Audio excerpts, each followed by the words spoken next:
Human trafficking in the form of Ramon Ontiveros. Human trafficking is routinely described as a crime committed by deviant individuals, as if human exploitation were a glitch in an otherwise moral system. This framing is not just wrong, it is protective. It shields the state from accountability by isolating blame in individuals, while leaving intact the conditions that make trafficking profitable, repeatable, and invisible.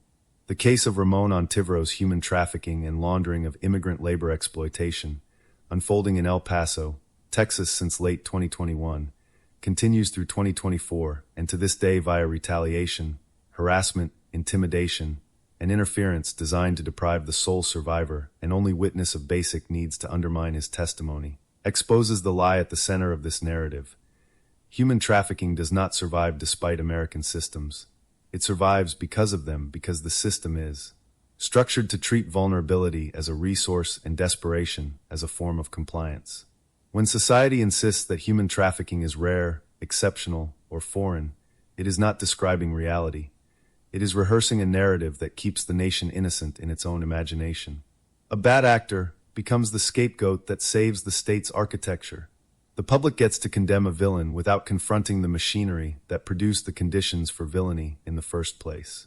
And the state's machinery remains untouched because it is hidden behind the clean language of procedure: labor law, immigration policy, court backlogs, eligibility, jurisdiction, insufficient evidence, no immediate danger. These are not neutral phrases. They are the state's way of touching a suffering body without admitting it is touching it.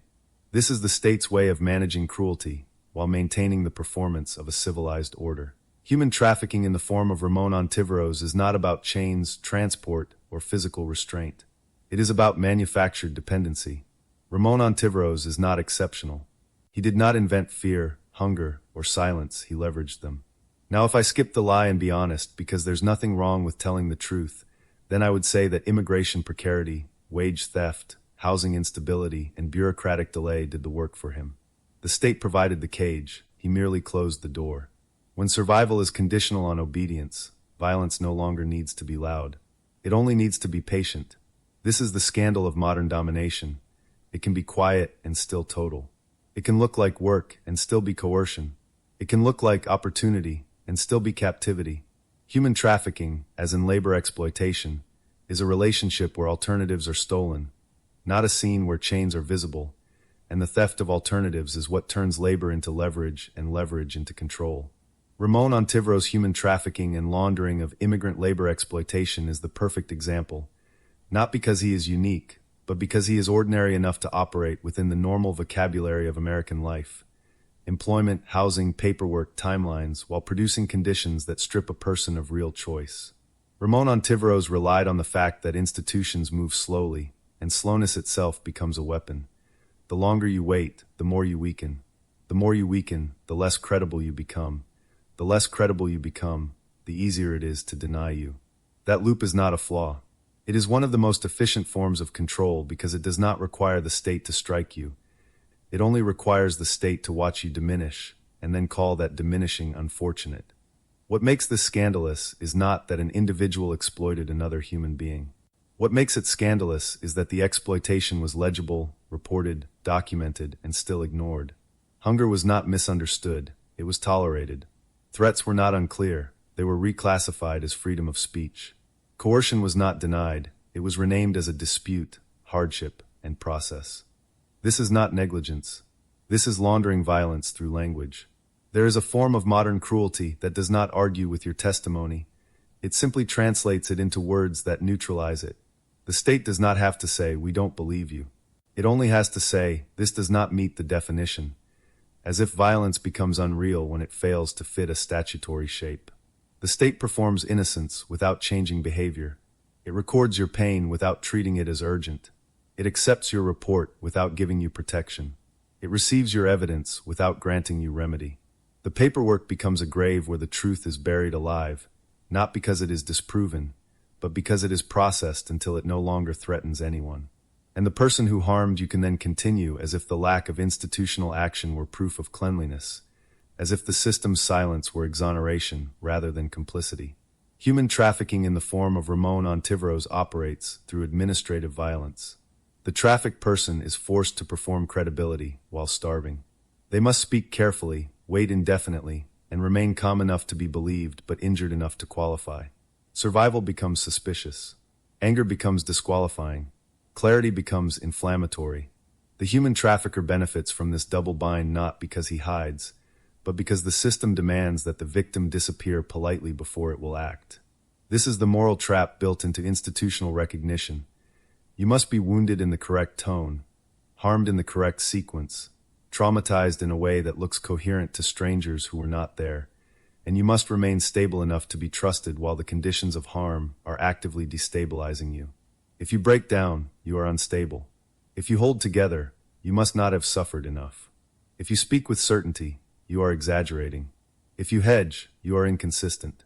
The rules are designed so that whatever you do can be used against you, and the exhaustion produced by this contradiction functions as a second assault.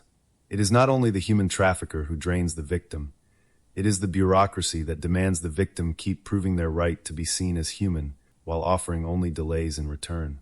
This reveals the central philosophical truth. Consent under deprivation is a fiction the state relies on to absolve itself. When refusal means hunger, homelessness, deportation, or death, agreement is not freedom, it is endurance. Yet the law treats endurance as choice and starvation as circumstance. In doing so, it transforms exploitation into contract and coercion into opportunity. The human trafficker is framed as an employer. The victim is framed as ungrateful. This is one of the deepest moral perversions of modern governance. It calls coercion voluntary, because the victim technically moved their lips and said yes, while ignoring that the yes was extracted by the absence of alternatives. In a world where the state constructs desperation and then asks for consent inside it, choice becomes a weapon against the victims. Ramon Ontiveros' laundering of immigrant labor exploitation demonstrates that human trafficking is sustained by a moral inversion.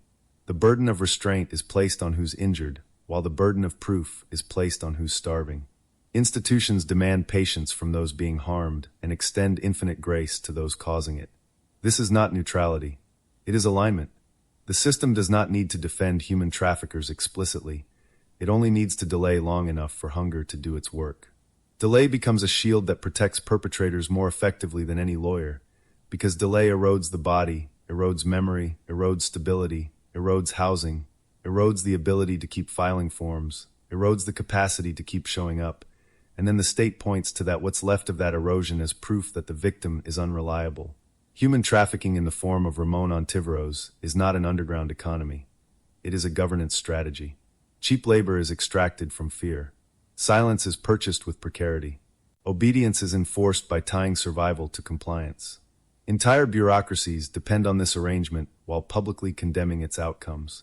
The spectacle of condemnation replaces intervention. The paperwork replaces rescue. The press release replaces repair. And this is where the scandal stops being personal and becomes national. If human trafficking were truly intolerable to the state, it would be treated as urgent. If starvation were truly unacceptable, the response would not be measured in months, years, or pending review. If threats of intimidation were truly taken seriously, victims would not be forced to remain exposed while agencies decide whether their suffering fits the proper category. The reality is that human exploitation is administratively manageable, and what is manageable is allowed to continue. The state can claim it is taking human trafficking seriously, while structuring its procedures so that only the most visible, most extreme, most cinematic cases are acknowledged. Everything else is relegated to labor disputes, housing instability, personal conflicts, and the endless purgatory of waiting. The most obscene aspect of this arrangement is that it is marketed as humane. Waiting is called process. Surveillance is called protection. Forced starvation is called unfortunate. And when the trafficked person survives long enough to speak, they are told to moderate their language, soften their claims, and be grateful they are still alive. This is not justice. This is the state's complicity disfigured into its truest form. It is extortion by procedure. It demands that the victim pay for recognition with their dignity, their time, their composure, their silence, their politeness, their patience, their ability to narrate themselves in a way that does not disturb the people who benefit from their disappearance. The state asks you to translate your suffering into a professional tone, as if truth becomes illegitimate when it is said with rage, as if clarity is dangerous, as if naming the violence directly is irresponsible. This is how the state preserves itself while being complicit. They do not deny harm, they sanitize it. They do not block a survivor's testimony, they domesticate it. They do not silence you with force. They invite you to speak in a way that does not matter. Human trafficking in the form of Ramon Ontiveros forces a conclusion that the United States refused to acknowledge. Human exploitation persists because the system requires it. It requires people whose lives are cheap enough to delay, whose hunger is quiet enough to ignore, and whose suffering can be absorbed into files without consequence. Human trafficking ends only when deprivation itself is recognized as violence, and when survival is no longer treated as evidence against the living. Until then, cases like Ramon Ontiveros' human trafficking and laundering of immigrant labor exploitation in El Paso, Texas, will continue to be misframed as individual failures rather than what they are. Proof that exploitation is not an accident in America. It is the national expectation, the inner narrative the state never says aloud, but everyone knows by heart. Since the blacks refused to do their job, we must now force the ones who cannot speak the language to stand up for themselves.